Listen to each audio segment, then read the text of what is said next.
मैं अनीता शेट्टी, मैं कुलाबा मुंबई में रहती हूँ। मेरे 2 बच्चे हैं, बेटी और बेटा, और मैं जॉब करती हूँ। मेरा लाइफ अच्छा चल रहा था। जैसे 2022 आया, उसके बाद में धीरे धीरे मैं बीमार होने लगी और मेरे ऊपर दुष्ट आत्मा का अटैक हुआ। मेरे को ऐसा हो गया था कि मेरे मन में इतना डर आ गया था और मुझे ऐसा लग रहा था कि मैं बच नहीं पाऊँगी, मैं मर जाऊंगी, मुझे ऐसा लग रहा था। मैं रात भर सोती नहीं थी, क्योंकि मैं रात में कितना भी बजने दो, रात में 2 बजने दो, 3 बजने दो, मैं डायरेक्ट दरवाज़ा खोल देती थी और ये बोलती थी कि सुबह कब होएगी, सुबह कब होएगी। जब मैं दरवाज़ा खोल के जब मैं बाहर जाती थी ना, तो मुझे ना कोई काले कपड़े में भागते हुए दिखता था और मैं डर जाती थी। मैं क्या करूँ ऐसा सोचती थी। फिर मैं एकदम वो हो जाती थी, मेरे हाथ पर एकदम कांपने लगते थे कि मुझे क्या हो रहा है, मुझे क्या दिखाई में दे रहा है। मैं एकदम मैं डिप्रेशन में चली गई और मैं एकदम, मेरा खाना पीना सब कुछ छूट गया। मुझे कुछ अच्छा नहीं लगता था, खाली इतना ही लगता था कि मैं क्या करूँ, मैं इसमें से कैसे बाहर आऊँ। फिर मुझे कानों में ऐसे आवाज़ सुनाई आती थी कि तुझे जाना ही पड़ेगा इधर से छोड़ के, बोल के।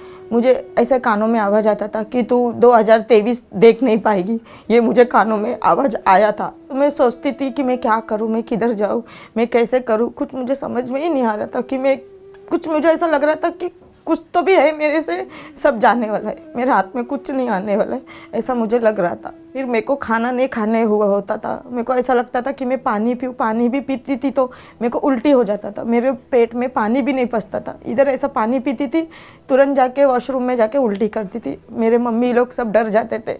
मम्मी भी बोलती थी मेरा इतना अच्छा बच्चा है, अचानक से क्या हो गया, मेरे बच्चे को कौन क्या कर दिया, कुछ नहीं पता। मम्मी भी बहुत टेंशन में रहती थी। वो टाइम पे लाइफ चेंज हो गया था, मतलब वो एकदम बैड फेज था जो हम लोग ने, वो एक टाइम था कि वो टाइम पे हम लोग की स्माइल ही चली गई थी, मतलब फेस। मुझे ये घर में रहने को मन नहीं करता था। ऐसा लगता था कि मैं ये घर छोड़ के चली जाऊँ। फिर मैं क्या करूँ मैं सोचते रहती थी और मैं ये घर छोड़ के चली भी गई थी।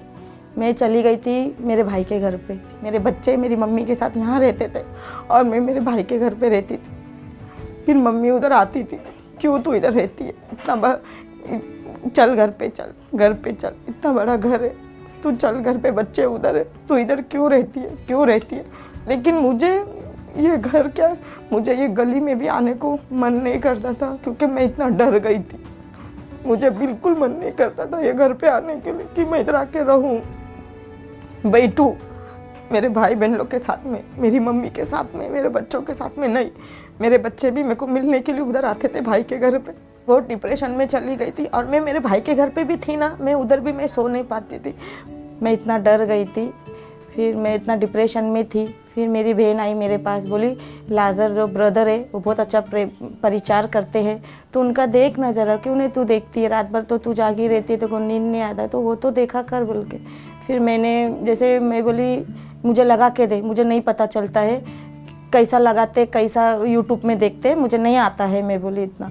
तो फिर मेरी बहन ने लगा के दिया, बोला कि लाजर पास्टर का परिचार। फिर वो धड़ाधड़ वो लाजर पास्टर का परिचार आते गया।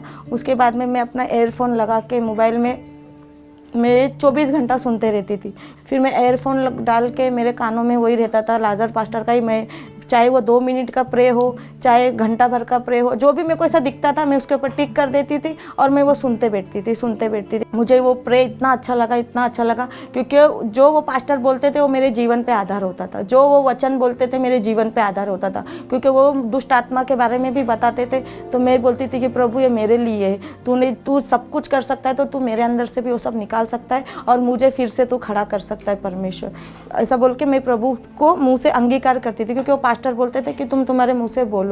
लाजर अन्ना का वो परिचार सुनते धीरे धीरे मेरे मन में इतनी खुशी आने लगी, धीरे धीरे मैं डिप्रेशन में से बाहर आने लगी। तो परमेश्वर ने मेरे डर को निकाल दिया। फिर मैं धीरे धीरे खाना भी मुझे जाने लगा, धीरे धीरे मुझे अच्छा लगने लगा। और मैं फिर जो मेरे को जो कानों में जो दुष्ट आत्मा का आवाज़ सुनाई आता था वो सब मुझे बंद हो गया। परमेश्वर ने मुझे खड़ा किया और फिर मैं मेरे परिवार के साथ में खड़ी हो गई। ऐसा मैं परमेश्वर को इतना धन्यवाद देती हूँ कि प्रभु ने मेरे जीवन को सब कुछ बदल दिया। और जो अभी जो हमारी लाइफ है ना, वो गॉड ने लिटरली मतलब हम लोग के लाइफ पूरा चेंज कर दिया है। जो हम लोग पहले थे उससे कई ज़्यादा हमको अभी दिया है और हम बहुत बहुत हैप्पीली हम लोग जी रहे हैं मतलब अभी। परमेश्वर ने मुझे दुष्ट आत्मा से छुटकारा दिया, इसके लिए मैं परमेश्वर को धन्यवाद देती हूँ।